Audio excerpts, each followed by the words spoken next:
Alright everybody, thank you very much. आज हमारी एक और एपिसोड है जीसीसी रियल एस्टेट के ऊपर, जिसमें आज हमने एक और गेस्ट को बुलाया है। और हमारा जो टॉपिक है वो ये है कि जो टैक्स के मामलात हैं उसको आपने किस तरह डील करना है। ख़ासतौर पे अगर आप कनाडा में रहते हुए दुबई में रियल एस्टेट बाई करते हैं, या अगर आप यूएस में रहते हुए दुबई में रियल एस्टेट बाई करते हैं, तो आप पे टैक्स की क्या इम्प्लिकेशंस होंगी, उस पर आज थोड़ी सी हम बात करेंगे। क्योंकि बहुत से लोग ये अज्यूम करते हैं कि भाई क्योंकि दुबई टैक्स फ्री है तो बस टैक्स फ्री है। तो इस चीज़ को लोग काफ़ी ज़्यादा ओवर सिंप्लीफाई करके जो है वो स्टेप ले लेते हैं, लेकिन जब वो बाद में जब उसको सेल करते हैं तब पता चलता है कि ओहो हो, टैक्स का तो इतना मामला सीधा नहीं है जितना हमने समझा था। तो आज इसी पे हम थोड़ी सी डीप डाइव करेंगे। हमारे साथ एक बहुत एक्सपर्ट टैक्स कंसल्टेंट मौजूद हैं, आमिर जिवानी साहब। मैं आपको इनवाइट करूँगा। आमिर साहब, प्लीज़ अपना इंट्रोडक्शन दीजिए लोगों को। Good morning viewers. My name is Aamir Jiwani. मैं एक अकाउंटेंट और टैक्स कंसल्टेंट हूँ। मेरी अकाउंटिंग प्रैक्टिस जो है वो कनाडा, यूएस और यूएई में है। And by virtue of doing taxes in these three countries, I also offer cross border besides local UAE, US और कनाडा की local book keeping, payroll, taxes, ये सब करने के अलावा I do also offer cross border consultancy with respect to taxes. के आप specially जब आप एक कंट्री से दूसरी कंट्री में जा रहे हैं तो टैक्स की क्या एप्लीकेशन है, आप रहते हैं एक कंट्री में या आपके कोई और इन्वेस्टमेंट्स या कोई और इंटरेस्ट दूसरी कंट्री में है, तो how that is going to affect your taxes in both the country. So that's my niche. Thank you Aamir. और ये काफ़ी यूनिक प्रैक्टिस है, क्योंकि मैं खुद भी अक्सर तलाश करता रहता था ऐसे लोगों को जिनकी क्रॉस बॉर्डर एक्सपर्टीज़ हों। क्योंकि लोकल तो आपको मिल जाते हैं टैक्स अकाउंटेंट, लेकिन अगर जहाँ मामला होता है भाई यूएस में भी इन्वेस्टमेंट है, या आप यूएस में जॉब कर रहे हैं लेकिन आप हैं कैनेडियन रेजिडेंट, तो बड़ा इतना इजी नहीं होता टैक्स को फाइल करना। फिर अगर आप उसमें इंटरनेशनल टैक्स फाइलिंग भी लेकर आए थे, जैसे दुबई का मामला है, तो फिर जो है चीज़ें थोड़ी सी और कॉम्प्लेक्स हो जाती हैं। तो मैं आपका जो लिंक है वो नीचे डिस्क्रिप्शन में डाल दूंगा, तो जिसको भी कांटेक्ट करना है प्लीज़ कांटेक्ट कीजिए। Aamir is one of the best in Canada. So अगर किसी को भी क्रॉस बॉर्डर टैक्स एडवाइजरी चाहिए तो he will be there to help you out. तो हम चलते हैं अपने स्केड्यूल की तरफ। हमारे साथ जो हमारे रेगुलर रेजिडेंट हैं मोहसिन भाई, वो भी शामिल हैं। तो मोहसिन भाई, ज़रा आप से मैं पूछूंगा कि आपको जो क्लाइंट्स आपसे क्वेश्चन करते हैं टैक्स के हवाले से, थोड़ा सा उसको आप लिस्ट कर दीजिए, ताकि फिर हम बारी बारी जो है आमिर साहब से उनसे उसका जवाब पूछते हैं। एक तो ये कि जो क्लाइंट्स मुझे कनेक्ट करते हैं इस बेसिस के ऊपर, रियल एस्टेट के ऊपर, तो जो टैक्स की ओवरऑल नॉलेज है ना वो बहुत कम ही नज़र आती है। क्योंकि लोग जो हैं वो इतना ज़्यादा टैक्स को समझते नहीं हैं, और या फिर उन्होंने समझाओ ये समझा हुआ होता है कि अगर हमारे पास कोई टैक्स कंसल्टेंट है तो सब उसको पता होगा, मुझे इतना पता होने की ज़रूरत नहीं है। तो एक तो ये लैक ऑफ इंफॉर्मेशन मुझे मिलती है। जो जनरल क्वेश्चंस निकल कर आते हैं क्रॉस बॉर्डर के अंदर, और ख़ासकर जैसे ये कनाडा हो गया, यूएस हो गया, ऑस्ट्रेलिया से, यूके से, क्योंकि बहुत सारे लोग जो हैं वो मूव कर रहे हैं, और वो जब मूव कर रहे हैं तो उनको ये जानना बहुत ज़रूरी है कि दूसरी दुनिया के अंदर क्या क्या चीज़ें हैं। जनरल जो कॉन्सेप्ट था जीसीसी कंट्रीज़ का कि वो जी टैक्स फ्री, वो पिंच ऑफ सॉल्ट आपको लेना चाहिए। एक चीज़ मैं और भी ऐड करूँगा, जीसीसी में आने वाले वक्तों में हमें लग रहा है, जैसे यूएई ने ऑलरेडी टैक्स इंट्रोड्यूस कर दिया, कि आने वाले वक्तों में ये टैक्स वहाँ पे आएगा, छोटा छोटा आएगा, बट आएगा ज़रूर, और बढ़ेगा भी, क्योंकि वो ऑयल वाला जो सिनेरियो है वो उस पूरे जीसीसी का ऐसा ऐसा जा रहा है। अब मैं बड़े स्पेसिफिक क्वेश्चन पे आता हूँ। एक तो ये कि मुझे पता करना है ट्रीटी क्या है इनकी, क्या कनाडा की यूएई के साथ कोई टैक्स की ट्रीटी है या नहीं, या यूएस की कोई ट्रीटी है यूएई के साथ या नहीं। तो ये पहला सवाल है। ओके, सो कनाडा की तो डेफिनेटली ट्रीटी है। यूएई की I don't think there is a treaty. I'll still check and confirm, but treaty नहीं है। बट एनीवेज, पता है होता क्या है मसला? ट्रीटी जब होती है ना तो उसका बहुत सारे उसके एस्पेक्ट होते हैं, बट अगर हम स्पेसिफिकली रियल एस्टेट की बात करें तो हमारे लिए सबसे की क्वेश्चन ये होता है कि आप टैक्स रेसिडेंट कहाँ के। सही है, क्योंकि फिर आपको वहां के लॉज अप्लाई होंगे। ठीक है, तो एक तो कंट्रीज की अपनी डिफॉल्ट रेगुलेशन होती है, जो यूए की अपनी है, कनाडा की अपनी है, यूएस की अपनी है, कि आप टैक्स रेसिडेंट कहाँ के। जब अगर आप दो कंट्रीज की डेफिनेशन पे पूरा उतर जाए टैक्स रेसिडेंट की, तो ट्रीटी का एक स्पेसिफिक सेक्शन होता है जो कि एप्लीकेबल होता है, which is called tie breaker rule. ठीक है, सही है। उस टाई ब्रेकर रूल में आपके पास डिफरेंट क्राइटेरियाज दिए होते हैं वन बाय वन, जिसपे आप टेस्ट करते हैं कि अगर एक बंदा दोनों का रेसिडेंट साबित हो जाए। सही है। फॉर एग्जाम्पल, मेरे बीवी बच्चे कनाडा में रहते हैं, और जो है फॉर एग्जाम्पल मेरा एक घर जो है वो दुबई में भी हो, फॉर एग्जाम्पल। ठीक है, और उसमें that is also my residence. मेरा बिजनेस भी दुबई में हो और मेरा बिजनेस कनाडा में भी हो। तो और अगर मैं नंबर ऑफ कनाडा का मैं रेसिडेंट वैसे ही हूँ, चाहे मैं नंबर ऑफ डेज करूँ ना करूँ, क्योंकि मैं सिटीजन या पीआर हूँ और मैंने अपनी टाइज कट नहीं की है, तो ये एक अच्छा, बड़ा मिसनॉमर है। हाँ सर। थोड़ा सा डिफाइन करते हैं टैक्स रेजिडेंस का मतलब हाँ क्या है लोगों के लिए। ओके। सो ये एक बड़ा मिसनॉमर है कि जी टैक्स रेसिडेंट की एक यूनिवर्सल डेफिनेशन है कि 183 डेज आप जहाँ रहेंगे वहां के आप टैक्स रेसिडेंट है, which is not correct entirely. Yes, आप कहीं visit most of the countries में जब आप अगर किसी विजिट पे जाएं और आप 183 डेज क्रॉस कर दें for most of the countries, तो आप वहां की टैक्स रेसिडेंसी के एम्बिट में आ जाते हैं। हैविंग सेड दैट, जिस कंट्री के, ये मैं इन 3 कंट्रीज की बात कर रहा हूँ, बाकियों का मुझे नहीं पता, at least specially for US and Canada, क्योंकि यहाँ पर्सनल टैक्स एप्लीकेबल है। तो इन दोनों कंट्रीज में अगर आप सिर्फ 183 डेज ना रहें is not enough to be a tax non resident, अगर आपके पास वहां का पीआर है या वहां की सिटीजनशिप है। ठीक है, यूएस की रेसिडेंसी कैसे कट हो सकती है इज अ डिफरेंट क्वेश्चन, और कट हो भी सकती है कि नहीं। ठीक है, कट तो हो सकती है बट उसका टैक्स पे इंपैक्ट आएगा कि नहीं। कनाडा के पॉइंट ऑफ व्यू से if you are a PR holder और you are citizen, you are a tax resident by default, आप चाहे 1 दिन रहें या आप 180 दिन। ठीक है, अच्छा, अब और अगर आपने नहीं होना रेसिडेंट, तो then you need to cut your ties and then we can discuss in detail ties कैसे कट होगी।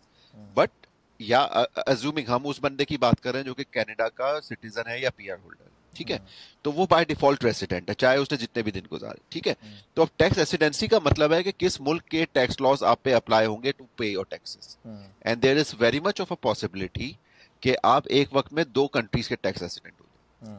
ठीक है। अच्छा आमिर भाई, बहुत से हाँ। लोग तो सिर्फ ये अज्यूम करके चले जाते हैं कनाडा से कि यार क्योंकि मैं कनाडा में नहीं रह रहा तो मैं टैक्स सिटीजन नहीं हूँ, और हाँ वो जाके शुरू कर देते हैं काम सऊदीया में या दुबई में without even doing anything about CRA, कि उनको सीआरए को क्या बताना है और किस तरह से उन्होंने अकाउंट्स क्लोज करने हैं। तो आपके पास तो इस तरह की बहुत सारी इंक्वायरीज आती होंगी, तो थोड़ा सा बताएं कि क्या परसेंटेज है लोगों की जिनको इसके बारे में कुछ पता नहीं होता। ये इसके बहुत अच्छी मिसाल ये है कि जैसे आपके पास फोन का एक प्रीपेड कनेक्शन हो। सही है, ठीक है यार, मैंने यूज नहीं किया, दैट्स ओके। मैं मूव हो गया, मैंने यूज नहीं किया प्रीपेड कनेक्शन, तो ठीक है, उसमें कोई बिल थोड़ी आएगा, तो दैट्स इट। लोग समझते हैं कि शायद रेसिडेंसी भी इसी तरह से हो जाएगी, विच इज नॉट करेक्ट। जो मेरे पास मोस्टली केसेस आते हैं, अच्छा थोड़ी सी अब अवेयरनेस लोगों में बढ़ी है, बट हिस्टोरिकली जो केसेस आते थे दे वुड जस्ट मूव। ठीक है, और उसके बाद और उस अवेयरनेस के बढ़ने का एक बहुत बड़ा रीजन जो है, to some extent people like you who are promoting this idea, and also the trend of reverse migration. तो पहले आपके सर्कल में लोग होते ही नहीं थे जो ये कर रहे हो, या कम होते थे, तो then everybody is on their own. अब एक जा रहा है तो वो दूसरे से पूछता है कि तुमने क्या किया, तुमने क्या किया। तो यस, ये केसेस आते हैं, और दैट्स ट्रू कि in order to, specially in the context of Canada and US, आप अगर वहां के पीआर होल्डर हैं या सिटीजन हैं, तो नॉन रेसिडेंट बनने का स्पेसिफिक कंडीशंस है जो आपने मीट करनी है। ठीक है, तो दैट इज इंपॉर्टेंट कि आप उसको मीट करें। तो बहरहाल, तो टैक्स रेसिडेंसी इज कि आपके किस कंट्री के लॉज अप्लाई होंगे, and there is very much of a possibility in some scenario कि आप पे 2 कंट्रीज के लॉज अप्लाई हो रहे हो, कि आप इसके भी रेसिडेंट हैं, आप उसके भी रेसिडेंट हैं। In absence of double tax avoidance agreement, जो टैक्स ट्रीटी जिसे हम कहते हैं, ऑब्वियसली वो फिर 2 जगह रेसिडेंट है। अब डिपेंड करता है कि वो जो दूसरी कंट्री है वो वर्ल्ड वाइड इनकम टैक्स करती है या सिर्फ अपना इनकम टैक्स करती है, तो वो एक सिनेरियो है। But assuming, let's go get back to US, Canada and UAE, कि अगर मैं समहाउ कनाडा और यूएई दोनों का टैक्स रेसिडेंट हो जाऊं, ठीक है, तो अब उसके बाद दोनों की डेफिनेशन मीट कर लूं। जैसे यूएई की डेफिनेशन सिंपल है, आप 180 डेज से ज्यादा रहना है, मैं रहा वहां पे, मैं वहां का रेसिडेंट हो गया। ठीक है, कनाडा की डेफिनेशन है कि आप पीआर होल्डर है और आपने अपनी टाइज कट नहीं की है, तो अज्यूमिंग मैंने टाइज कट नहीं की, तो मैं यहाँ का भी रेसिडेंट हो गया। तो अब मैं 2 जगह का रेसिडेंट हूँ, तो अब वो ट्रीटी के अंदर जो क्लॉज होता है टाई ब्रेकर रूल का, वो अप्लाई होता है। ठीक है, उसका पहला क्लॉज है कि आपके आपका परमानेंट एस्टेब्लिशमेंट कहाँ है, या आपका where is your home basically. ठीक है ना, and it doesn't mean real estate property, it means home, what you call home. सही है, घर और मकान का जो फर्क है। तो अज्यूमिंग दोनों जगह है, तो फिर वो दूसरे पे आते हैं कि आपका आपका आपका सेंटर ऑफ वाइटल इंटरेस्ट कहाँ है। सही है, अब उसमें आपके पास आपके बीवी बच्चे आ जाते हैं कि वो कहाँ रहते हैं, उसमें आपके इकोनॉमिक टाइज आ जाती हैं। ठीक है, और फिर उसमें इवन स्मॉलर चीजें भी आती हैं कि सोशल सर्कल कहाँ है और वेयर यू नो। अच्छा, फिर उसके बाद उसके उस टाइज के अंदर जो वो टाई ब्रेकर है, उसके अंदर आपका हैबिचुअल अबोर्ड भी आ जाता है। कि अगर दोनों कंट्री में परमानेंट अबोर्ड है, दोनों में सेंटर ऑफ वाइटल इंटरेस्ट है, एक जगह लेट्स सपोज बिजनेस है, एक जगह बीवी बच्चे रहते हैं, तो फिर आपका हैबिचुअल अबोर्ड का है, सॉरी हैबिचुअल नहीं, ओकेजनल अबोर्ड के कॉटेज लिया हुआ है और इस टाइप की चीजें। अरे चलने लेट्स सपोज दोनों जगह नहीं है वो। फिर उसके बाद जो टाई ब्रेकर आता है ना, वो आता है सिटीजनशिप का। दैट्स वेयर कनाडा यूएई के कॉन्टेक्स्ट में for most of the people जो हम टॉक करते हैं जो यूएई सिटीजन नहीं है ऑफ कोर्स, उनका tie breaker will fall through towards Canada. सही है, तो that's why if you are a Canadian citizen और PR holder and you want to become a Canadian non-resident, so even though there is a treaty, but वो treaty का tie breaker rule आपको UAE के favour में नहीं ले जाएगा, क्योंकि सिटीजन वाले क्लॉज पे आप कनाडा के फेवर में आ जाएंगे। ठीक है, सेम चीज यूएस में, यूएस और यूएई की I don't think there is a treaty, but that's a very very a generic language used in most of the time, most of the treaties, जो भी डबल टैक्सेशन ट्रीटीज होती हैं, तो उसमें भी वो यही कॉन्टेक्स्ट यूज करते हैं। तो yes, treaty is important, but उसका फायदा टाई ब्रेकर रूल का जो है इटसेल्फ वो हमें नहीं मिलता है when we talk about Canada UAE for most of the people. तो इसलिए ट्रीटी के बजाय हमें देखना होता है कि लोकल रूल्स ऑफ द, क्योंकि नॉर्मली अगर लॉ एक चीज कह रहा है और ट्रीटी दूसरी चीज कह रही है तो ट्रीटी सुपरसीड कर जाती है। अच्छा, सही है, लेकिन इन दिस केस ट्रीटी काम नहीं आएगी for most of the Canadians because they are not a UAE citizen. अच्छा, इसका मतलब ये भाई कि अगर आप कैनेडियन सिटीजन हैं और भले ही आप 183 डेज से ज़्यादा कनाडा से बाहर रह रहे हैं या यूएई में रह रहे हैं, तब भी आप सीआरए से बच नहीं सकते। बिल्कुल बिल्कुल बिल्कुल, you have to cut your ties, it's as simple as that. Ties cut किए बगैर मतलब ये आपने पासपोर्ट ले लिया या आपके पास पीआर कार्ड है, तो टाइज कट किए बगैर there is no way out. और टाइज कट करने का मतलब क्या है? मतलब आप सब चीज़ें ख़त्म करके जाएं, जैसे अपना घर बेच के जाएं, अपना बैंक अकाउंट बंद करके जाएं, जो आपके जो टैक्स शेल्टर अकाउंट्स होते हैं, टीएफएसए, आरआरएसपीज और वो सब, तो उस पर थोड़ा सा आप बता दें कि वो टाई, यानी कि जो आप अगर अपने टाइज ब्रेक करने हैं उसका मतलब क्या है? अच्छा, टाइज इसमें भी थोड़ा सा मिसनोमर है कि सब कुछ ही खत्म करना पड़ेगा। कुछ होती है मेजर टाइज, कुछ होती है माइनर टाइज। ठीक है, मेजर टाइज है, फर्स्ट सबसे बड़ी मेजर टाई है आपके बीवी और बच्चे, स्पाउस और kids, so let's be gender neutral. तो आपके जो स्पाउस और किड्स हैं वो आपकी मेजर टाई है। They can not be in Canada, and उनके होते हुए आप यूएई आप कनाडा के नॉन रेजिडेंट नहीं हो सकते। ठीक है, एक माइनर सी एक्सेप्शन है कि अगर आप लेट्स सपोज पहले आप दुबई में रहते थे, अब आप कनाडा आए, आपने अपने आप को सेटल डाउन किया, पासपोर्ट लिया, now you are reestablishing your ties. सही है, तो रीस्टैब्लिशिंग योर टाइज के केस में one spouse can go earlier, become non-resident earlier, and within a reasonable time other spouse should join. तो उसमें वो टाइमिंग डिफरेंस आ सकता है कि ठीक है मेरे बीवी बच्चे यहाँ हैं but still I am non resident, but वो एक शॉर्ट टाइम के लिए होता है, जिसकी इन्होंने एग्जांपल खुद यार ने अपनी वेबसाइट पे ये दी है कि लेट्स सपोज एक घर बेचना था जिसके लिए एक स्पाउस पीछे रुका हुआ था। दूसरी जो मुझे एग्जांपल नजर आती है, जो मुझे लगता है बड़ी रीजनेबल है, इज अ स्कूल ईयर, कि भाई बच्चे का स्कूल ईयर चल रहा है, मैं वो खत्म करवा के आऊंगा। ठीक है, तो अपार्ट फ्रॉम दिस एक्सेप्शन आपका जो टाइज कट करने के सबसे मेजर टाई आपने कट करनी है वो है आपका स्पाउस और डिपेंडेंट कनाडा में नहीं हो सकता। अच्छा, दूसरी टाई है आपका घर नहीं हो सकता, रियल एस्टेट प्रॉपर्टी हो सकती है as an investment, you can not have your home, the place you call home where you return to, right?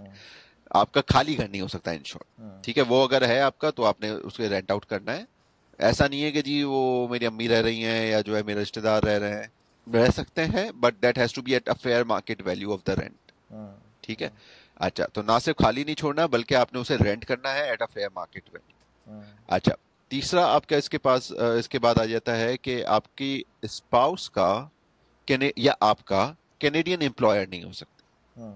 सही है, तो ऐसा नहीं है कि जी मैं सॉफ्टवेयर इंजीनियर हूं, मैंने अपने कंपनी से बात कर ली कि मैं जी दुबई से काम कर लूंगा, आप मुझे पैसे दे दें, वहां पे दे दें या यहाँ दे दें, वॉटेवर, लेकिन मैं उसी कंपनी के T4 पर हूं और सब कुछ चल रहा है, तो that is not going to work.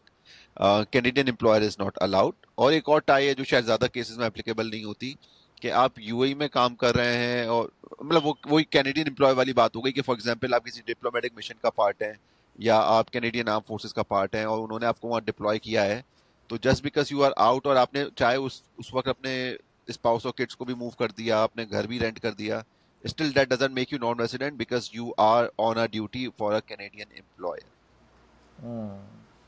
अच्छा, तो ये काफी ज्यादा इस पे तो काम ये हुआ तो हुआ है। आपने काफ़ी सारी लोगों की उम्मीदें जो है ना वो तो हमने इन्हें कहते हैं ना कि उसका आपने धमाका कर दिया कि लोग तो बड़ा ख्वाब देख के सोचते हैं कि यार मैं बस 6 मैं महीने वो हो बाहर रहूंगा। जाऊंगा, हाँ, हाँ, बच्चे यहाँ पे और पढ़ वहाँ जाके लेंगे। मैं काम करता रहूंगा अपना जो भी। अगर बहुत से लोग ऐसे होते हैं जो सेल्फ एम्प्लॉयड होते हैं, जैसे कुछ यूट्यूबर्स हैं या कुछ ऐसा काम कर रहे हैं जो इंडिपेंडेंट है उनकी लोकेशन से, तो वो यही सोचते हैं कि यार बस मैं 6 महीने वहाँ रहूँगा सर्दियों में, गर्मियों में यहाँ आ जाया करूँगा और इस तरह मैं टैक्स भी नहीं दूंगा और मेरी ज़िंदगी चलती रहेगी। तो ये तो आपने जो है ना उनकी तमाम उम्मीदों में पानी फेर दिया है। अच्छा, अब थोड़ी सी मैं गुड न्यूज भी दे देता हूँ। तो ये तो थी major ties. Major ties you have to cut. Minor ties जो है उसमें you can have those ties but reasonably. For example, एक माइनर टाई है passport, obviously you will keep it. दूसरी माइनर टाई आपकी हो जाती है bank accounts, you can keep it but 10 credit card खोले हुए हैं एक्स्ट्रा से ना हो, एक आधा आपने रखा हुआ है अपने। लेट्स सपोज आपका घर है, उसमें आपने जो है वो रेंट आउट किया हुआ है, उसका प्रॉपर्टी टैक्स कटता है, ये वो, उसके लिए अपने बैंक अकाउंट मेंटेन किया हुआ है, मे बी एक क्रेडिट कार्ड रखा हुआ है, कभी कभार आप यहाँ पे आते भी हैं तो वो आपने कर लिया, ठीक है। अब इसी तरह एक माइनर टाई, अच्छा ये तो वो टाइज है जो कि आपको रखनी पड़ेंगी अगर आपके वो चीजें हैं यहाँ पे। रन करने के लिए कुछ चीजें माइनर टाइज ऐसी है जो कि हम अवॉइड कर सकते हैं और करनी चाहिए, जैसे कि पर्सनल बिलोंगिंग। सही है। अब मैंने एक टेस्ला खरीद ली थी, बस वो मुझे मिल गई थी, वॉट एवर कार, कोई विंटेज कार है, जो भी है, मुझे बहुत अच्छी लगी थी, मैंने ले ली थी। आई एम नॉट श्योर मैं आऊंगा कब आऊंगा वापस, तो मैंने रखी हुई है कार। तो that is still a minor tie, तो इटसेल्फ उसकी वजह से आपकी नॉन रेसिडेंसी इंपैक्ट नहीं होती, but if they look at overall picture then it may affect. So minor ties हो सकती हैं but try to keep it to the minimum. Very interesting, very interesting. ये तो बहुत सारी चीजें पता चल गई इसमें। और आई एम श्योर कि जब हम, अभी तो खैर कनाडा की बात हो रही है, अभी यूएस की भी बात होगी, यूएस पे जब आएंगे तो यूके हाँ, की बात करेंगे, यूएस का और ऑस्ट्रेलिया की बात करेंगे, न्यूजीलैंड की हाँ, बात करेंगे, तो ये सारे के सारे पैंडोरा बिल्कुल बॉक्सेस बिल्कुल खुल जाएंगे, बिल्कुल। क्योंकि people are really really not और यूएस का तो मामला अवेयर। और भी थोड़ा डिफरेंट है। तो थोड़ा कनाडा से भी, कनाडा के ऊपर ही हम थोड़ा सा और डीप डाइव जाते हैं।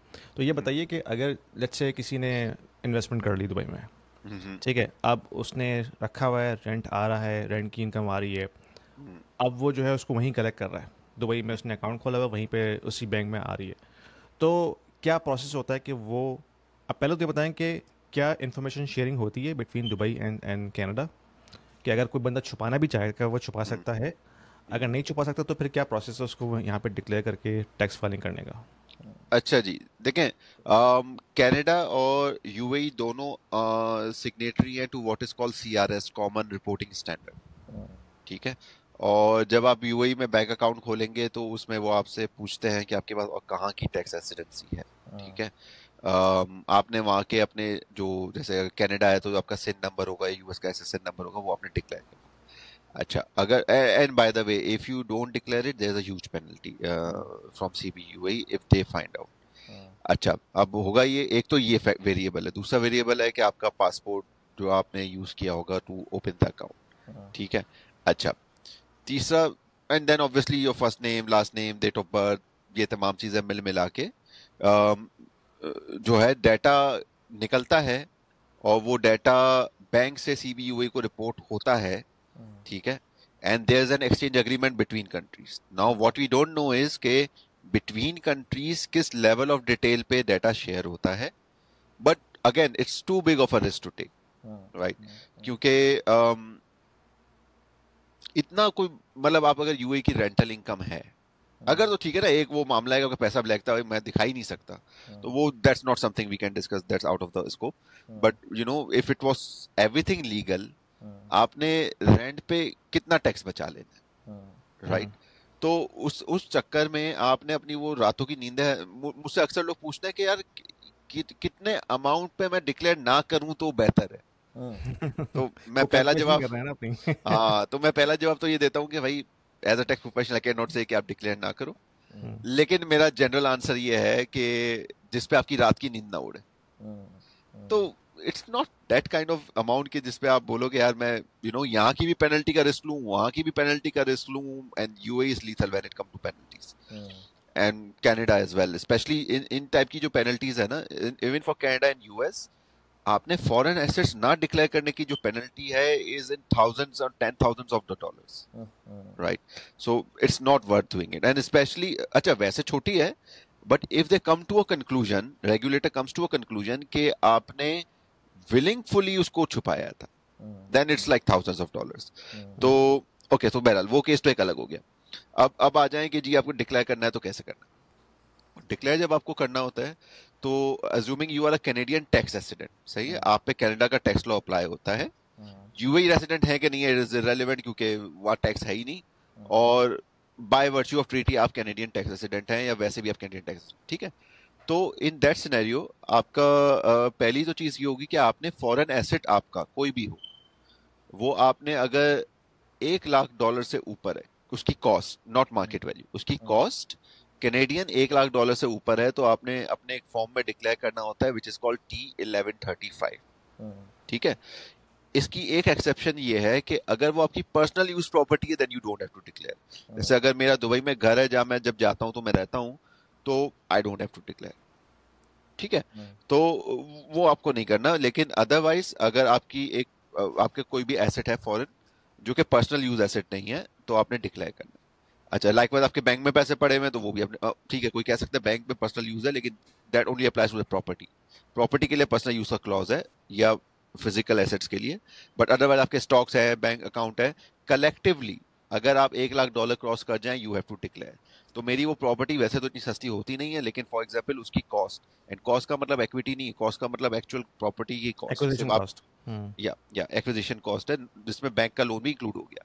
तो आपने खुद फाइनेंस किया, बैंक ने किया, जो भी किया, बट वो प्रॉपर्टी मेरे नाम पर है और उसकी कॉस्ट एक्स अमाउंट है, मेरे बैंक अकाउंट में पैसे पड़े बाहर, उसकी कॉस्ट वाई है, और जो है मेरे स्टॉक्स हैं, मैंने जो है लेट्स सपोज सालिक के शेयर्स लिए हुए, उसकी कॉस्ट जेड है। तो एक्स वाई और जेड मिलके अगर $10,000 at any point in the year हो गए, आई नीड टू डिक्लेयर।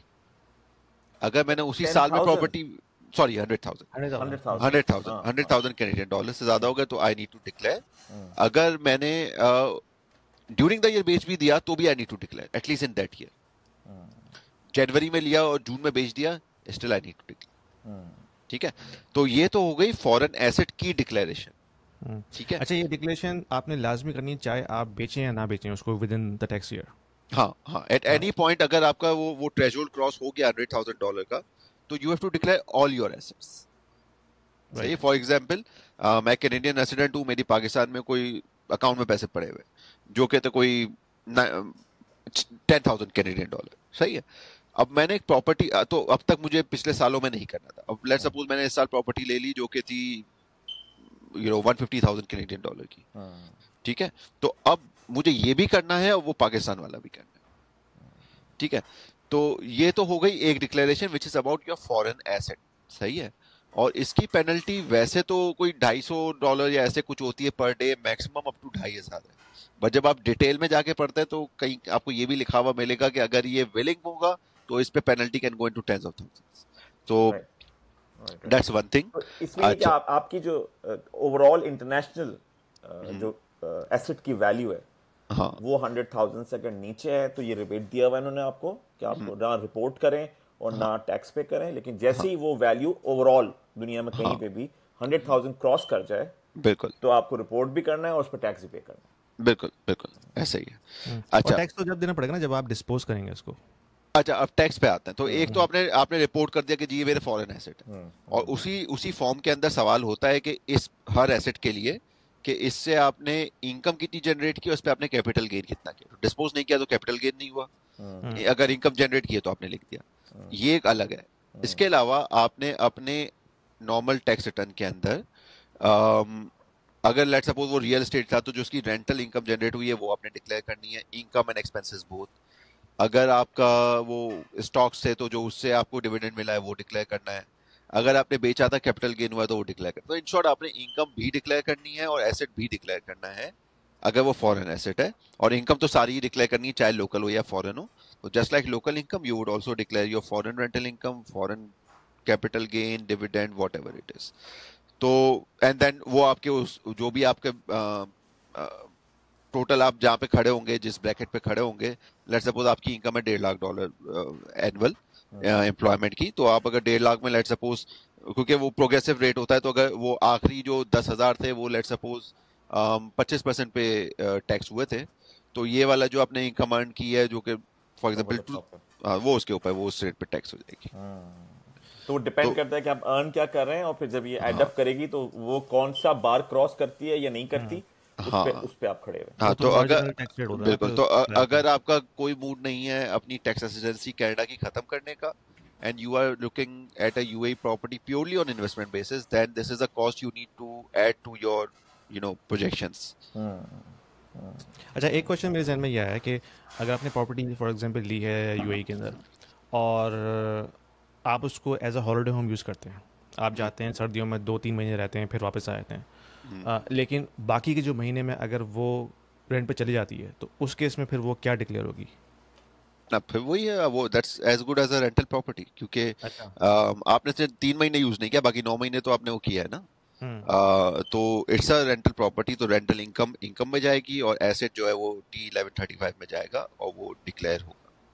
अच्छा, बाय द वे इसमें एक और भी चीज है जो कुछ लोग मिस कर जाते हैं, ये जो 1135 की रिक्वायरमेंट है, अम, इसको इसमें, हाँ वो तो सॉरी मैंने बता दिया कि अगर कंबाइन होके भी एक साथ हो जाए तो भी हमें वो मीट करना है, ठीक है।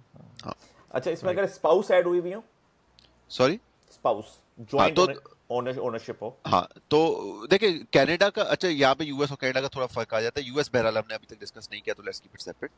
कनाडा के पॉइंट ऑफ व्यू से हस्बैंड वाइफ का रिटर्न सेपरेट होता है।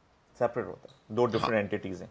हाँ, तो अगर वो ज्वाइंटली ओन करते हैं तो आप 50 इसके खाते, अगर लेट्स सपोज 1 लाख की प्रॉपर्टी और ज्वाइंटली ओन करते हैं और that is the only foreign property, तो 50 इनके खाते में 50 उनके खाते में, तो ऑब्वियसली डिक्लेयर नहीं करना है, सही है। लेकिन अगर, अच्छा फिर देयर इज अ पॉसिबिलिटी कि वो उनके जो वाइफ है उनके खाते में 50 ही रहे, लेकिन husband in addition to that उनकी कोई इनहेरिटेड प्रॉपर्टी भी है, तो वो मिलके अगर उनका 100,000 क्रॉस हो गया, then he has to declare but she doesn't have to declare. तो इसमें ये हो सकता है कि अगर आपने जॉइंट ओनरशिप पे प्रॉपर्टी कोई हाँ ली हुई है और बेगम की वहां कोई इनकम नहीं आ रही, राइट, हाँ हाँ, वो जॉब people नहीं do it करती। people do it a lot of time, and that makes perfect sense. Perfect sense. Locally in Canada as well, and also in UAE, कि अगर आपका इनकम डिफरेंस है बिटवीन हस्बैंड एंड वाइफ, तो it makes perfect sense कि आप joint property लें या उसके रेशो को ऐसा रखें। Although you have to prove कि वो उतना कंट्रीब्यूशन वाइफ की तरफ से आया है, बट हस्बैंड वाइफ में प्रूव करना is not know big deal. तो प्रपोर्शन इस तरह से रखें कि इनकम का ज्यादा पोर्शन वाइफ के पास जा रहा हो, या whatever works for their scenario, तो yes that can be done. तो कनाडा जो है वो प्रमोट्स लव एंड मैरिज। और दूसरा एंगल इसमें ये भी है कि वो इसलिए भी उन्होंने किया हुआ होगा कि क्योंकि वहाँ तो डिवोर्स वगैरह का भी सिलसिला होता है, जिस तरह से होता है, और चीज़ें बिल्कुल इक्वली सेपरेट होती हैं। बिल्कुल तो उन्होंने बिल्कुल। वो प्रॉब्ली वो बेनिफिट जो है उस चीज़ हाँ को उन्होंने वाइफ को ट्रांसफर किया है कि ठीक है, पैसे तुम्हारे हस्बैंड ने कमाए थे, लेकिन जो ये एसेट है, ये गवर्नमेंट इनकरेज कर रही है कि दो लोगों के उसमें जाएं, ताकि खुदा ना खास्ता, अल्लाह ना करे, अगर होती है तो हाँ, वाइफ को फायदा हो जाए along with the kids, so I think probably उन्होंने बैलेंस आउट करने की कोशिश की है इसको इस तरह आई से। डोंट नो व्हाई इतना इतना इन्होंने हाँ, सोचा था but कि I'm नहीं just सोचा thinking कि इन्होंने था, बट या ये ये पूरा एक किया साइड बेनिफिट तो है इसका। Side benefit. Yeah that's true. Interesting. Right right. अच्छा, ये थोड़ा सा आप बताइएगा कि टैक्सेस का अगर बात हो रही है तो ये भी जरा बता दें, कनाडा में कितने कितने परसेंट टैक्सेस हैं, गेन कैपिटल गेन टैक्स कितना है, रेंटल टैक्स कितना है, कोई वेल्थ टैक्स है या नहीं, या और कोई ईयरली प्रॉपर्टी पर टैक्स पे करना है नहीं करना, तो ये 3-4 टैक्सेस जो हैं वो थोड़ा सा बताइए। अच्छा देखिए, कनाडा में इनकम टैक्स जो है ना वो हर इनकम के लिए, अच्छा यूएस में थोड़ा अलग है। कनाडा में आप इसको इसको मैं एग्जांपल देता हूँ, इट्स लाइक अ बकेट, सही ना, जिसमें बकेट से ज्यादा बेहतर वो जो गिलास होता था ना, यूं करके ऊपर से चौड़ा और नीचे से फनल टाइप का, फनल। इट्स लाइक दैट, सही है। तो लेकिन फनल में मसला है, नीचे से निकल जाता है, इसमें निकलता कुछ नहीं, इसमें रहेगा सब कुछ। तो समझ ले फनल है लेकिन नीचे से बंद है। ओके। तो आपकी जो भी इनकम है, employment, rental, this that, even capital gain में एक एक्सेप्शन है कि उसका आधा कैपिटल गेन यूज होता है, कम टू दैट, बट जो भी आपकी टैक्सेबल इनकम है वो उस फनल में जाती जाएगी। जब आप वो फनल कम भरा हुआ होगा तो टैक्स रेट छोटा है, as long as you can keep adding तो वो ब्रॉड होता जाएगा, टैक्स रेट आपका बढ़ता जाएगा, but not on the entire income. वो जो नीचे वाला था वो उसी रेट पे था। जैसे फॉर एग्जांपल शुरू के रफली 15% 15,000 होता है, जिस 15,000 जिसपे टैक्स जीरो है, फिर उसके बाद 15% का रेट आता है, फिर वो बढ़ता जाता है। अच्छा, अब ये एक कोई स्टैंडर्ड नंबर मैं नहीं दे सकता क्योंकि प्रोविंस टू प्रोविंस भी वेरी करता है, फेडरल प्लस प्रोविंस मिला के। बट मोटा मोटा यू कैन से कि अगर आप जो है वो 2.5 लाख पे पहुंच जाए ऑन योर एनुअल इनकम, तो यू वुड रीजनेबली एक्सपेक्ट कि आपका ब्रैकेट 35% क्रॉस कर जाएगा वेरी इजी। सही है। एवरेज और मार्जिनल आपका 40 से ऊपर होगा। सही है, या ज्यादा ही होगा, ये मैं फिर भी मैं कंजर्वेटिव नंबर बता रहा हूँ। तो ये अच्छा, तो ये तो एक बात हो गई कि टैक्स रेट है क्या। दूसरा जो आपका सवाल था कि तमाम इनकम, तो हर every income is treated same, वो उस फनल में जा रही है जहां वो ओवरऑल फॉल करेगा उसके हिसाब से रेट लग जाएगा। कैपिटल गेन के लिए सिर्फ एक एक्सेप्शन ये है कि अगर आप 100 रुपए का कैपिटल गेन करते हैं तो उसमें से 50 टैक्सेबल है, half of it is not taxable. ठीक है। और मैक्सिमम जो टैक्स रेट है वो रफली 50% है। तो अगर आप हाईएस्ट ब्रैकेट में भी है तो कैपिटल गेन आपका ओवरऑल का 25% से ऊपर नहीं जाएगा अगर आप हाईएस्ट ब्रैकेट में। And obviously if husband and wife own it together तो वो ब्रेक डाउन होके कम नंबर हो जाएगा। तो it always makes perfect sense as long as you trust your spouse. तो उसमें ब्रैकेट्स दिए हुए हैं? सॉरी, कैपिटल गेन टैक्स में भी ब्रैकेट्स हैं? यानी नहीं, वो वही वाले ब्रैकेट है, वही इनकम का जो एक नॉर्मल इनकम टैक्स का जो उनका ब्रैकेट है, वो बस फर्क इन्होंने ये किया कि उस इनकम, कैपिटल गेन की अगर इनकम होगी तो 100 रुपए होगी तो वो 50 ऐड करेंगे, नॉट द एंटायर 100। तो इन अदर वर्ड्स आप समझ लें कि half of it is not taxable और tax free and remaining half is taxable. बड़ा वियर्ड लगता है कनाडा में टैक्स फ्री का वर्ड यूज करना मुझे, but that's true. Half of it is not taxable, remaining half is taxable. तो वो रिमेनिंग आपके उस फनल में जहां भी फॉल कर जाएगा वो आपका टैक्स रेट होगा। अच्छा, लास्ट ईयर फेडरल गवर्नमेंट ने इसका जो इंक्लूजन रेट था वो बढ़ाया था, फिर उन्होंने वो रिवर्स कर दिया, लेकिन उसके बावजूद मैंने सुना था कि सीआरए जो है वो उसी रूल के ऊपर चल रहा था। उन्होंने टैक्स जो है ना लोगों से मांगना शुरू कर दिया था जो हायर इंक्लूजन रेट था, तो वो रिवर्स हो गया था फिर बाद में। दैट वाज अ मेस, क्योंकि पहले गवर्नमेंट ने some time in May announce किया था 2024 में कि जी हम बढ़ा रहे हैं, जून से एप्लीकेबल होगा। For some weird reason they kept 25th of June, I don't know why. 1st जुलाई कर लो, 31st दिसंबर कर लो, लेकिन नहीं। Anyways, but by the time Trudeau went out and जनवरी 2025 में उसके बाद दे रिवर्स्ड इट। अब होता क्या इसका मसला कि जो ये टैक्स सॉफ्टवेयर होते हैं ना, हर साल इन्हें अपने जो नए रूल्स आते हैं उसको इनकॉर्पोरेट करना होता है अपने सॉफ्टवेयर को उसके हिसाब से, और उन्हें सीआरए से सर्टिफाई करवाना पड़ता है। तो वो चल रहे थे उस इंक्लूजन रेट के हिसाब से। चाहिए, उन्होंने सब चीजें कर ली, बैकएंड पे सीआरए को जो अपने फॉर्म्स वगैरह अमेंड करने थे उन्होंने भी कर लिए। अब अचानक से जब वो रिवर्स हुआ तो सबको अपनी सारी चीजें रिवर्स करनी पड़ी, दोबारा अपने सॉफ्टवेयर रीसर्टिफाई कराने पड़े। तो उसकी वजह से मैस हुआ था। उसकी वजह से गवर्नमेंट ने जिन लोगों पे वो एप्लीकेबल था कैपिटल गेन, उनकी डेडलाइन बढ़ा के 2 जून कर दी थी। बट हैविंग सेड दैट, लिया वही 50% है स्टिल। फॉर्म आपके जब आप प्रॉपर्टी बेचते हैं तो उसमें तो कोई फॉर्म नहीं मिलता है, लेकिन जब आप कोई स्टॉक बेचते हैं तो आपको जो वो मिलता है T5008 या दूसरे जो इस तरह के फॉर्म्स होते हैं, उसके अंदर स्पेसिफिकली मेंशन, उसके अंदर बाकायदा जो है वो 2 अलग बॉक्सेस थे कि कौन सा कैपिटल गेन 25 जून से पहले का है, कौन सा बाद का है। They did capture that data, but tax वही लगा है 50% के हिसाब से। Right, interesting. What about rental income के ऊपर? सेम सिनेरियो जो आपने, ये हम फॉरेन रेंटल की बात कर रहे हैं, राइट? तो अगर कनाडा का भी हो तो सेम होगा? हाँ, एक्चुअली कनाडा का भी सेम होगा कि जो आपकी उस बकेट में जहाँ फॉल करेंगे वहां पे आएगा। तो कनाडा में अगर किसी ने देखना है कि जी मैं ये एक नई इन्वेस्टमेंट कर रहा हूँ, इस पर मेरा टैक्स क्या लगेगा, अज्यूमिंग आप पर्सनल कैपेसिटी में कर रहे हैं, तो all you have to see is कि आपका मार्जिनल टैक्स रेट है क्या। सही है।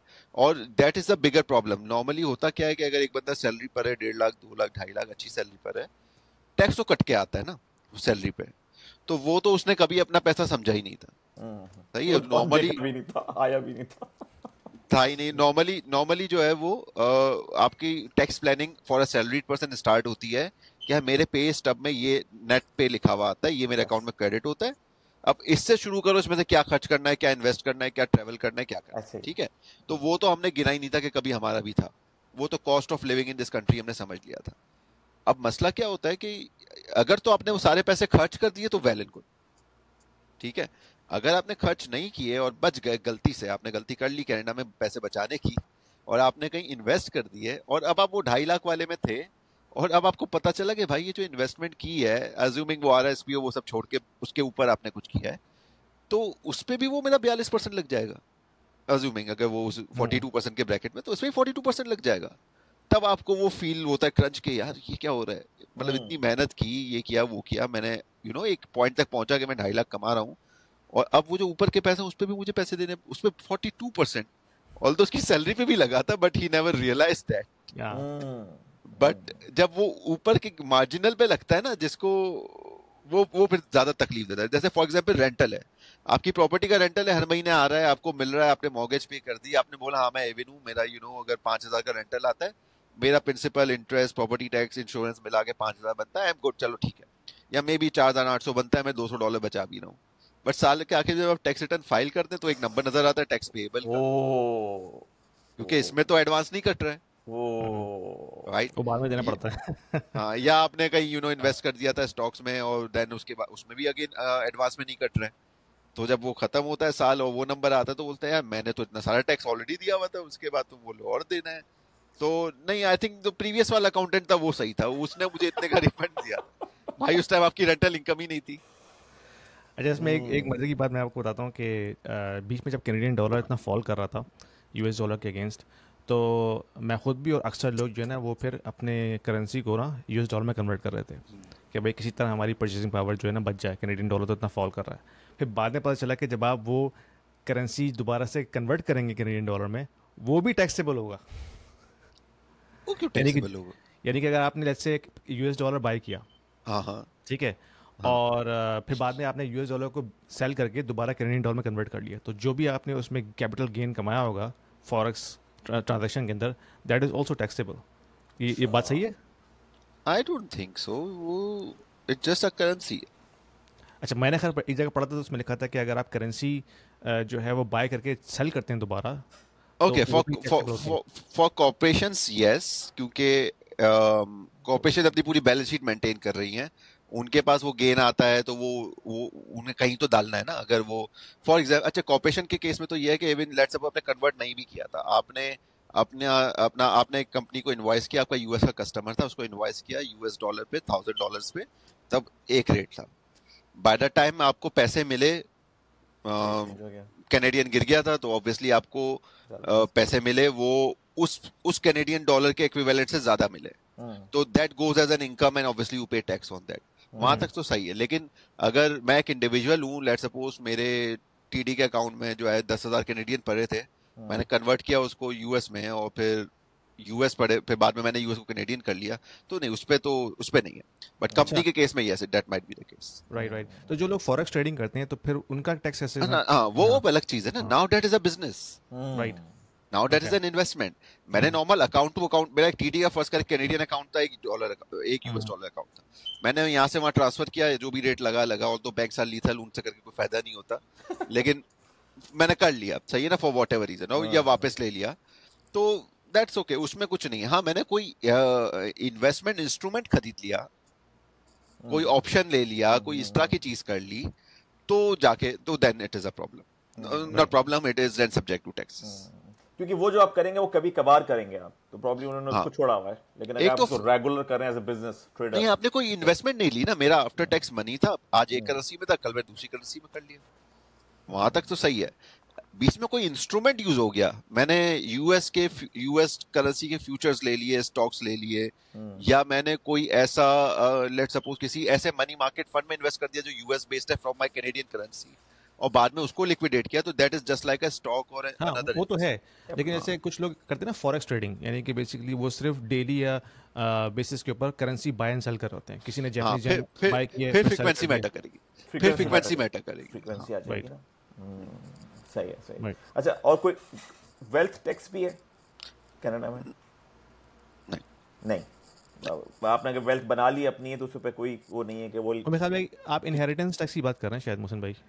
वेल्थ नहीं, जब आप स्टैब्लिश कर लेते हैं ना, तो उसके में उन्होंने कुछ कंट्रीज के अंदर उन्होंने रखे हुए होते हैं कि इतनी वेल्थ है तो शायद इतने % टैक्स पे करना पड़ेगा। नहीं, वेल्थ टैक्स ऐसा सच नहीं है, वो जो आप करंट ईयर में अर्न करेंगे आप उस पर टैक्स देंगे, इनकम टैक्स है बस, चाहे किसी भी तरीके से आए, चाहे कैपिटल गेन हो, चाहे रेंटल हो, चाहे आपकी अपनी इनकम हो, कुछ भी हो जो आप करेंगे उसके ऊपर आपको पे करना है। हाँ, okay but in in other case देखें, वेल्थ बन रही है तो वेल्थ जा कहाँ रही है? या तो आप प्रॉपर्टी ले रहे हैं या आप इन्वेस्टमेंट कर रहे हैं। प्रॉपर्टी ले रहे हैं तो आपने प्रॉपर्टी टैक्स देना है, ठीक है। अगर आपने इन्वेस्टमेंट की है तो उस इन्वेस्टमेंट की इनकम पे टैक्स देना है, not on the wealth itself but income पे देना है। प्रॉपर्टी तो टैक्स का मतलब ये कि जब आप बाय कर रहे हो तो आप पे करेंगे गवर्नमेंट वो एक अलग चीज है, वो लैंड ट्रांसफर टैक्स है। लैंड ये ट्रांसफर। ये हम कनाडा की बात कर रहे हैं कनाडा की बात कर रहे हैं। ना। हाँ, ये कनाडा की कैनेडियन प्रॉपर्टी की बात कर रहा हूं मैं, कि अगर राइट। मैं कैनेडियन रेसिडेंट हूं या नहीं भी हूं, मैंने कैनेडियन प्रॉपर्टी खरीदी, किसी ने भी खरीदी, उसको एक तो लैंड ट्रांसफर टैक्स देना है, सही है, और दूसरा उसने उसका प्रॉपर्टी टैक्स एवरी ईयर देना है। एवरी ईयर भी देना है उसका property tax. Property tax Canada में देना है जी। वो वैसे ही है मुझे भाई, जैसे यूके में स्टैम्प ड्यूटी होती है, स्टैम्प ड्यूटी यहाँ पे कहते हैं लैंड ट्रांसफर टैक्स को। राइट और जो आप काउंसिल को टैक्स पे करते हैं, काउंसिल टैक्स यूके में, वो यहाँ पे प्रॉपर्टी टैक्स होता है। हाँ अच्छा अच्छा अच्छा अच्छा अच्छा, वो तो जो जो मैनेजमेंट का टैक्स है हाँ, बेसिकली वो तो बिल्कुल आपने पूरे साल देना है। हाँ हाँ। वो आपने, हाँ अच्छा अच्छा अच्छा, सर्विस का चार्ज है, ठीक है ठीक है ठीक है। और इनहेरिटेंस टैक्स का क्या है? वो कितना है? इनहेरिटेंस का जनाब ये है कि डिपेंड करता है आपके एसेट्स क्या क्या है, ठीक है ना। अगर तो एक गरीब आदमी मर गया जिसके अकाउंट में 10,000 पड़े थे, तो वो तो, और हस्बैंड वाइफ का ज्वाइंट अकाउंट ऑफ वाइफ को ट्रांसफर हो गया तो चैप्टर क्लोज, उसमें तो कुछ नहीं है। लेकिन अगर if that has to go through a process which is called probate, सही है, and most of the assets are the ones जो को प्रोबेट के थ्रू जाते हैं, जैसे कि प्रॉपर्टीज प्रोबेट के थ्रू जाएंगी। थोड़ा सा बता दीजिए प्रोबेट क्या होता है। हाँ, प्रोबेट बेसिकली ये है कि भाई फर्स्ट करे एक साहब की डेथ हो गई, अब उसका जो है एक विल थी कि जी एज पर दैट विल वो पैसे, उनके दो बच्चे थे तो दोनों को आधे आधे मिल जा रहे थे।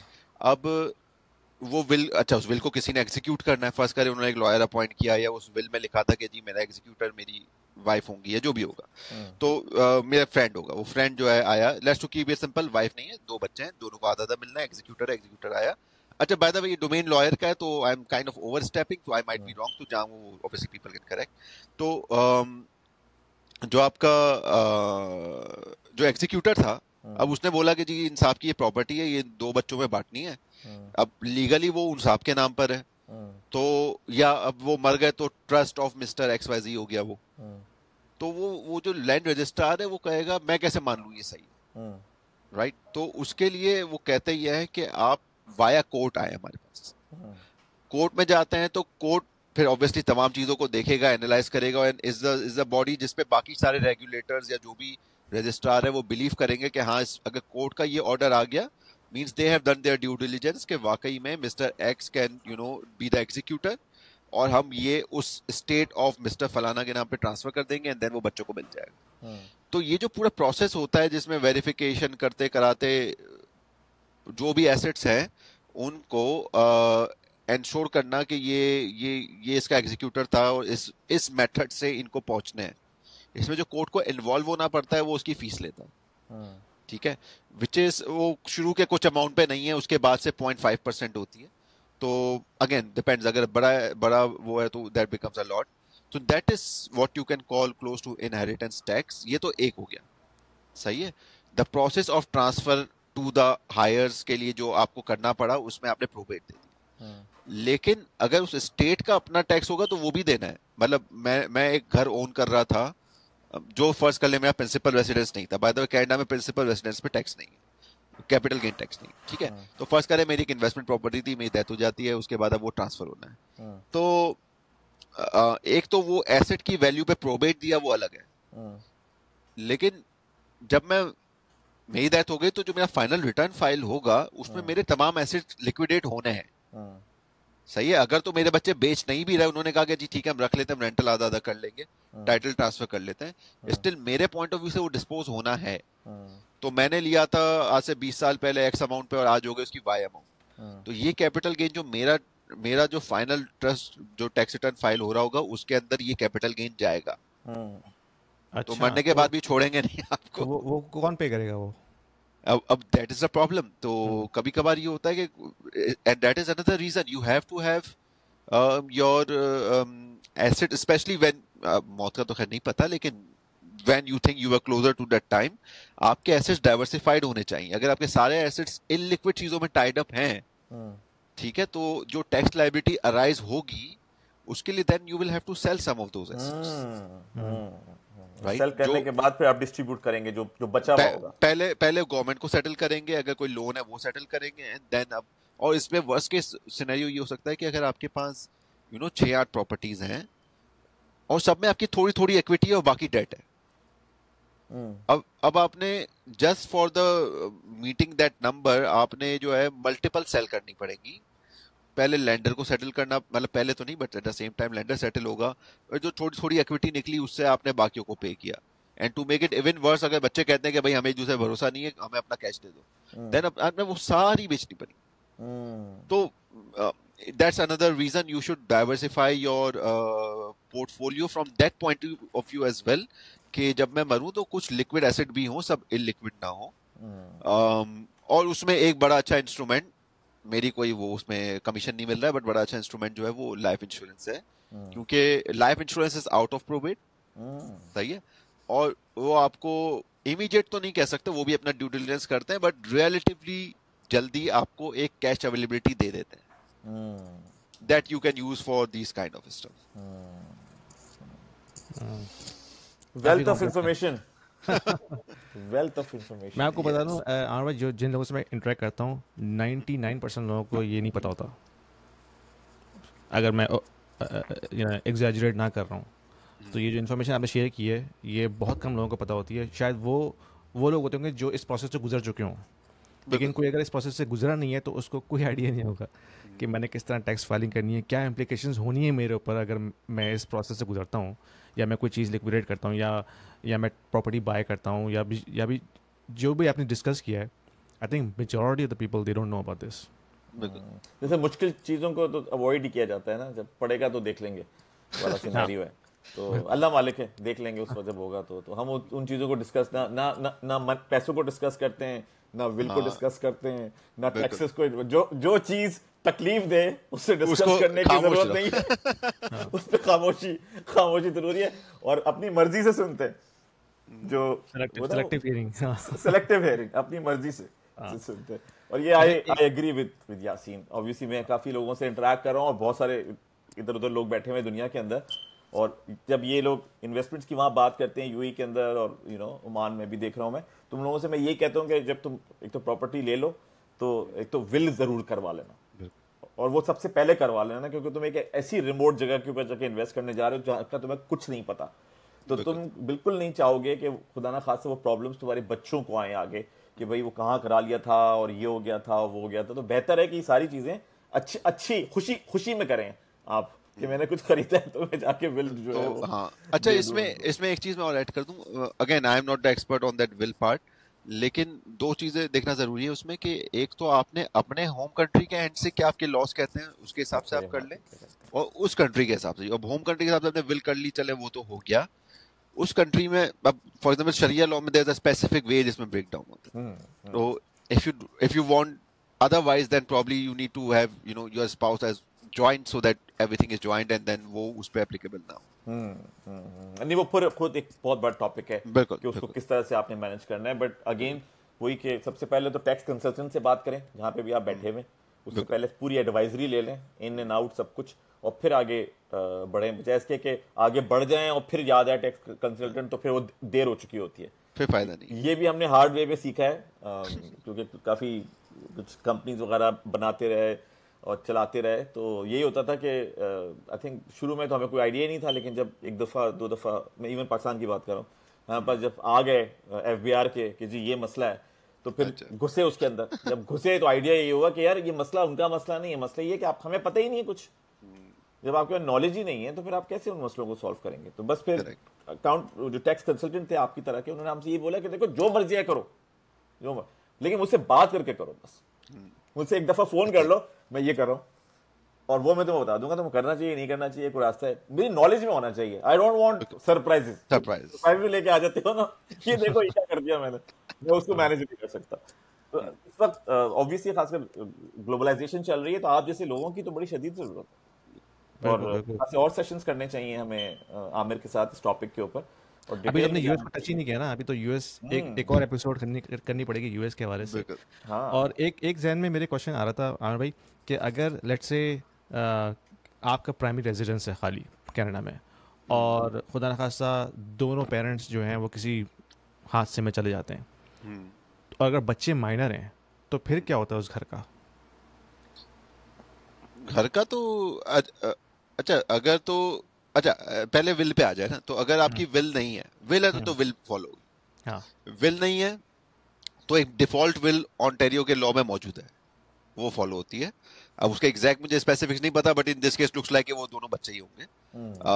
तो वो and they make an effort, I talk to some of the estate lawyers and they told me कि they actually make an effort कि अगर कभी ऐसा होता है ना, ये तो आप कह रहे हैं कि इसमें नजर आ रहा है कि बच्चे हैं, कभी कभार होता है बंदा अकेला रहता था जी, वन फाइन डे चल बसे, तो अब उसका कोई है ही नहीं कनाडा में, वो दूसरी कंट्री से ढूंढ के लाते हैं, यू नो, अच्छा, डॉक्यूमेंट्स देख के, रिकॉर्ड देख के कि क्या हो सकता है, कोई हो सकता है, तो you never know when someday you get a surprise as well, यो आपका वो था, वो चल बसा, and here is your $1 million property. तो एनीवेज, तो there is a default Ontario law which will be followed in that case, अगर विल नहीं होगी तो, और उसके मुताबिक वो देंगे। अच्छा, माइनर है तो माइनर के केस में मुझे लगता है कि जो भी उनका कस्टोडियन होगा, जैसे आई don't no legal term guardian होगी या क्या होगी, वो उसको मैनेज करेगा अंटिल दे बिकम एडल्ट्स, और उसमें भी ओंटारियो के डिफॉल्ट लॉज मौजूद है कि अगर तो, and that is one reason you should have a will, के पैसों का तो चलने समझ में आता है कि ऐसे डिस्ट्रीब्यूट हो जाए, वैसे हो जाए, अपने ही घर वाले हैं, मतलब थोड़ा बीवी को ज्यादा चला जाए, थोड़ा बच्चों को ज्यादा चला जाए, doesn't really matter, but if दोनों की डेथ हो जाती है तो बच्चों की custody is a big problem, क्योंकि अगर विल नहीं है तो उनके जो अपने क्राइटेरिया हैं वो उसके हिसाब से चलेंगे कि जी पहले इसको देखना है, ये अवेलेबल नहीं है तो इसको देखना है, ये अवेलेबल है तो इसको देखना है, एंड लास्ट इज ऑब्वियसली जो फॉस्टर किड्स, फॉस्टर होम वाला सिलसिला होता है, वो होगा। तो बिल्कुल, उस पॉइंट ऑफ व्यू से इट इज इम्पोर्टेंट कि विल होनी वेरी चाहिए, इंपॉर्टेंट, एटलीस्ट क्योंकि ये मैं, चीजें आप उसमें लिख दें। हाँ, मेरे एक दोस्त हैं तो वो एक ज़माने में इंश्योरेंस का काम करते थे, तो उन्होंने मुझे एक बात बताई थी कि विल इसलिए बहुत ज़रूरी है कि एक तो कस्टडी का प्रॉब्लम आ जाता है बच्चों का, और दूसरे कि अगर विल में नहीं लिखा कि भाई घर का क्या होगा, तो फिर स्टेट एक्वायर कर लेती है उसको, और फिर वो स्टेट के पास जाता है अनटिल एंड अनलेस जो बच्चे जो हैं वो माइनर्स की एज से निकलना चाहें। तो इस हवाले से काफ़ी इंपॉर्टेंट है, बहुत से लोग ये सोचते ही नहीं है विल के बारे में कि भाई खुदा ना खास्ता अगर दोनों पेरेंट चले जाएं देन व्हाट विल हैपन, हाँ, और ये इसके बारे में सोचना बहुत ज़रूरी है। अच्छा, स्टेट एक्वायर कर लेती है, I think that doesn't mean कि स्टेट ने उस पर कब्जा कर लिया है, maybe they will appoint someone to run the property, अगर तो बच्चे ही रहते हैं तो probably to maintain the property होगा, और अगर वो इन्वेस्टमेंट प्रॉपर्टी है तो to run the property, and then जब वो हो जाए तो उन्हें ट्रांसफर हो जाए। अब ऑब्वियसली होता ही है कि फर्स्ट ऑफ ऑल इसकी कॉस्ट है, कोई फ्री में तो नहीं कर रहा, स्टेट ने भी इसी को दिया है, वो फीस तो लेगा, तो obviously that reduces your returns on that property. दूसरा ये है कि जो बंदा खुद करता है वैसे शायद दूसरा बंदा ना करे, तो yes, from right, that point of view it makes sense. Right. तो ज़बरदस्त है आनंद भाई, बहुत आपने वेल्थ ऑफ इन्फॉर्मेशन शेयर किया हमारे साथ, और मुझे मैं कमेंट्स चेक करूंगा बाद में, लोगों को काफ़ी सारे सरप्राइजेस मिले होंगे इस पॉडकास्ट के बाद। तो लेकिन पॉइंट इसमें यही है कि नॉलेज बहुत इंपॉर्टेंट है, अक्सर लोग ब्लाइंडली जो है वो फॉलो करते हैं, और आपको जैसे आपने कहा कि टोरंटो में इस तरह के बहुत सारे रियल एस्टेट डेवलपर नजर आएंगे जो आपको ये सेल करते हुए नजर आएंगे कि भाई दुबई में टैक्स फ्री है, आइए प्रॉपर्टी खरीदिए और टैक्स फ्री इनकम कमाइए, लेकिन इट्स नॉट रियलिस्टिक। इसमें काफ़ी सारी जो हैं वो पेचीदगियाँ हैं, तो प्लीज़ अपने सिनेरियो को डिस्कस कीजिए, आमिर भाई से कांटेक्ट कीजिए, he can help you out, और कोई भी आपके पास और कोई मजीद क्वेश्चन हमें कमेंट्स में डाल के हमसे पूछिए। नेक्स्ट एपिसोड हम करेंगे यूएस के हवाले से कि अगर आप यूएस सिटीजन है या यूएस टैक्स रेजिडेंट है तो फिर क्या होता है, ये तमाम चीज़ें हम यूएस के हवाले से नेक्स्ट एपिसोड में डिस्कस करेंगे। तो कोई लास्ट क्वेश्चन मोहसिन भाई आपकी तरफ से? यार अभी कुछ जहन में नहीं, आई थिंक ये जिनकी इतनी सारी इन्फॉर्मेशन है ना, यही मेरे दिमाग में इस वक्त प्रोसेस हो रही है कि मुझे कितने सारे लोगों को बतानी है ये बातें। सो ये अभी मेरे दिमाग में चल रहा है। तो बहुत बहुत आपने अच्छी इन्फॉर्मेशन शेयर की है और आपने सारे एंगल्स कवर किए हैं, ये भी बहुत अच्छी बात है। हर चीज़ को आपने थोड़ा थोड़ा टच किया और एग्जैक्ट नंबर्स दिए। आई थिंक काफ़ी डेटा था उसके अंदर और वो बहुत हेल्प करेगा दूसरे लोगों को। बिल्कुल, एब्सोल्युटली। तो आमिर भाई, before we wrap up, any last thoughts? no, I think this यही है कि वो जो अभी मोहसिन भाई ने बात की कि भाई पहले रीच आउट कर लें before you make those big life decisions, so that we can plan it. ठीक है, अक्सर होता है आपको लगता है मूव हो गए, हमने रेसिडेंसी कट कर ली है, बट वाइफ का ईआई चल रहा है, सही है ना, मैट लीव बेनिफिट वो चल रहा है, तो obviously that kind of affects your ties to the country. ठीक है, या जो इस तरह की चीजें जो आपको कट डाउन करनी है वो इम्पोर्टेंट है कि उसको टाइमली किया जाए। तो उस पॉइंट ऑफ व्यू से plan it in advance, don't just jump at okay एक प्रॉपर्टी मिल रही है, this is close to Dubai South या एयरपोर्ट बन रहा है, तो let's just get it, this is the golden moment for me. It will be, but just अपने साइड की चीजों को पहले प्लान कर लें, and then or just include it. Sometimes it is unavoidable, tax is not, sometimes it is not avoidable, so just include it in your projection and see if it still makes sense and go for it. बिल्कुल, tax planning. Yeah. Exactly. तो thank you very much Aamir भाई, बहुत बहुत शुक्रिया आपका time देने का। इंशाल्लाह हम आपसे नेक्स्ट वीक दोबारा मिलेंगे। हम टाइम सेट कर लेंगे व्हाट्सएप के ऊपर कि अगर यही टाइम शूट करते हो तो इसी पे कर लेंगे, या फिर जो भी हम चेंज करना हो कर लेंगे। तो until next time, thank you very much, we will see you next time इंशाल्लाह। Thank you Aamir, thank you. Good afternoon.